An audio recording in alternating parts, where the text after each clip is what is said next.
First, I'm a human, right? Second, I am a trans man. Third, I am a 2-time attempted suicide survivor. Fourth, I am a person living with mental illness, bipolar.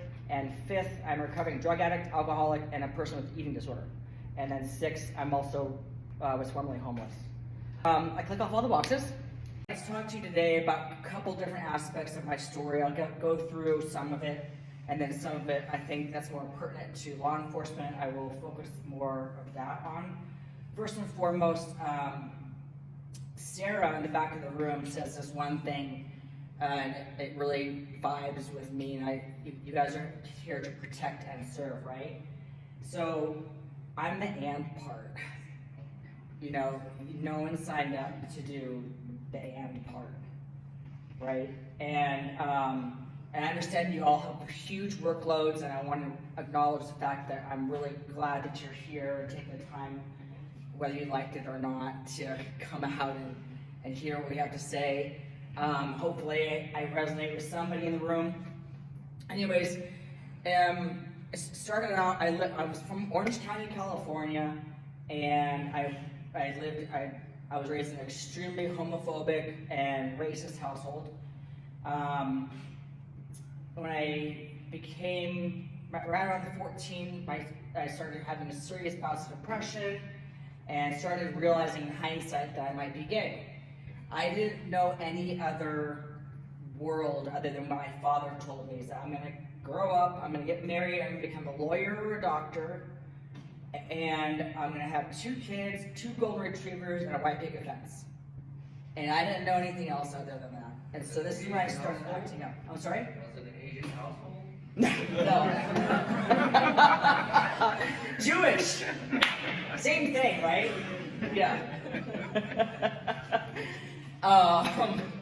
So, yeah, and I started, my depressive episodes really started around that time, around 14. I started acting out quite a bit, and I also had my first job, which was as a drug dealer. At 14, I was dealing marijuana. I've been an entrepreneur ever since, so it started out my entrepreneurial spirit was dealing drugs, and then I graduated methamphetamine, and that's another story. But you know, my dad was very against having anybody crazy in the family, or anybody that wasn't normal or didn't look like the white picket fence look. So he didn't want me to go to therapy.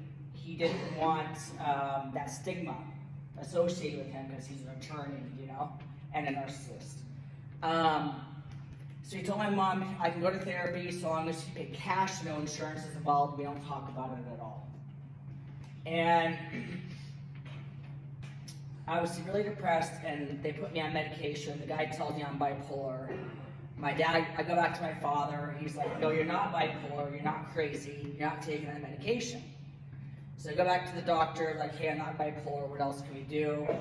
I was put on SSRIs, which is like a Prozac or Lexapro.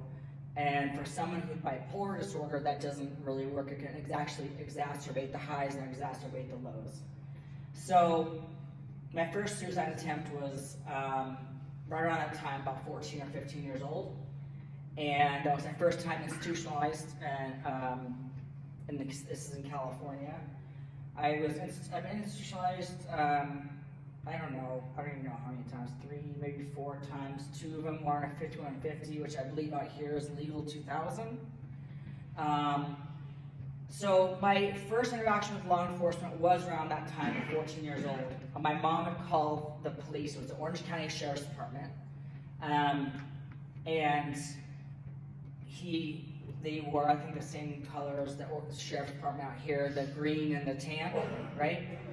So this guy would come out, this officer, not guy, his name was Officer Sutton, and I guess it was just his patrol. I was constantly causing problems. My mom was recording my phone calls, I was dealing the drugs out of the house, having all these weirdos come over, stealing, doing all the things, and hanging out with a bad group. And so Officer Sutton would constantly be at the house because my mom really wanted me to get arrested, badly.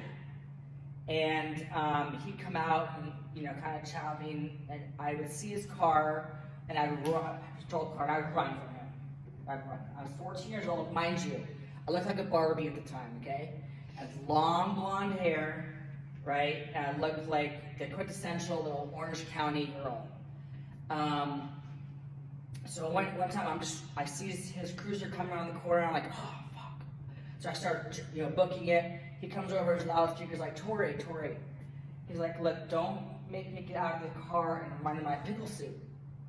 You know, he's like, and I was like, wow, I was like, that's pretty funny. That guy has some sense of humor and he's kind of real. So I just stopped running. And we just chatted. And my mom's like, take her to, you know, throw her in juvenile hall, whatever, blah, blah, blah. And he never did. And I'm grateful for that, because had that happened, I would have been in and out. And the reason being I would have been in and out is because it took me 19 years of going on and off different medications to finally find the right medication that makes me stable. So for sure, I would have been in and out of jail or juvenile hall, especially with my rage issues. It's something called bipolar rage, and I'll just give you a little example of what it looked like for me. In California, where there's not open carry state, I get really bad road rage, and I would literally get out of my car when I stop at a stoplight, run up to the other car, kick the car door in. I've broken windows, I've done all sorts of crazy stuff, and that's a bipolar rage. It's kind of, I go into almost psychosis, but it's not psychosis. It's like just a tunnel vision, and like I could be set up like that, like instantly. I moved here 2 years ago, and I moved here as a she/her lesbian. I transitioned while I was out here, and then I went from she/her to she, and then they them, and then they he, and then he his, and all in a 2-year period. So for anybody out there who's wondering about transgender, it is a spectrum for sure. I'll go back to the medication aspect of it. The medications caused a lot of ups and downs for me. The bipolar rage just continued with, even though I had the medications, because they were not specifically for bipolar. I had also deep depressive episodes. There's 4 types of bipolar. I did not know this all my life until 20 years into my mental health, in and out of psychiatric units, in and out of rehabs. Bipolar 1 is where you usually go into psychosis. It's probably most that you guys deal with. Bipolar 2 is what I have, and that's hypomanic episodes. And that can look like rage, like just moments of rage, and then I go into a deep depressive episode. Suicidal ideations constantly. Bipolar type 3 is called cyclothymia, and that's just rapid cycling, where you walk into a room and someone's super chill, or whatever, happy, and you can walk out, you walk back in, and their mood is just completely upside down. Or it could be one day they're this way, one day they're that way, just really, really over all over the place moods. So when these doctors were telling me I had bipolar, I was like, no, I don't identify with these people on the street saying, I don't think I'm Jesus Christ. You know, I'm not on the street homeless, that's how I identify bipolar. Nobody said to me, there's 4 different types, and you're this, until I was 33 years old. And I started this journey at 14. On average, it takes 10 years for somebody to get a proper diagnosis. And this is why, as you can see, there's so many different types of, you know, mental health conditions, and there's a blood test to test for it. So I'm heavily medicated right now. I'm a pharmacy. And unfortunately, it works for me. So, you know, my interactions with law enforcement have always been positive, which I've been really grateful for. I'll tell you how I got in control of that bipolar rage, taking car doors in and stuff, is when I moved to Nevada, and I found out people carry guns here, openly. And I was like, okay, yeah, I think that's the end of my road rage. And I haven't had any since in 2 years. So, you all have the possibility of changing lives within a matter of seconds, minutes. Had I gone to jail, like I said, like I would have been a completely different person today. And right now, the way I live my life is I live of service. I have my own nonprofit, which I started in 2016 for mental health and LGBTQIA. I go to schools, teach resilience training. I'm also on the board of NAMI Northern Nevada. I'm on the Lived Experience Advisory Committee for the Suicide Prevention Resource Center, which is a federally funded national nonprofit. I have my own consulting company, and I stay active as much as I possibly can to be of service to other people, because I truly believe that the altruism is what keeps me actually mentally sane. I know that when you come across people, it's hard to tell if they're in psychosis, if they have bipolar rage, or if they're on drugs, or whatnot. So, and I understand that a lot of you have been on the force for probably some time and your compassion level is low. I get it. You know, I totally understand that. I'm in the mental health space, and I even have like reduced compassion at some points, you know. How I stay healthy and manage my mental health is super regimented. I have to do this in order to keep myself straight and functional, basically. I get up at 3 o'clock in the morning.